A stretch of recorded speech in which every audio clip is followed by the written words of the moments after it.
Afternoon. कसे आहात तुम्ही सगळे? झाला का जेवण वगैरे? हे बघा, आज मी गुरुवारचे व्रत चालू केले मार्गशीर्ष महिन्यातले. बघा आज मी कसं डेकोरेट केलं त्यांचं. बघा यांना कसं डेकोरेट करून दिलेलं आहे नारळला वगैरे. बघा छान जमलं की नाही सांगा कमेंटमध्ये. मग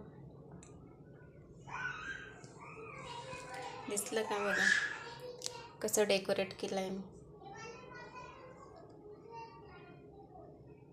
छान वाटत आहे का? कमेंटमध्ये सांगा चांगलं असेल तर.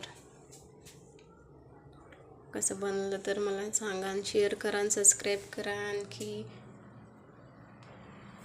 बघा ही वेणी पण मी स्वतः घरी बनवली आहे. ही वेणी आमच्या इकडे फुलं भेटतात, ही घरीच बनवली. याला हे पूर्ण मी डेकोरेट केलेलं आहे. हळद कुंकू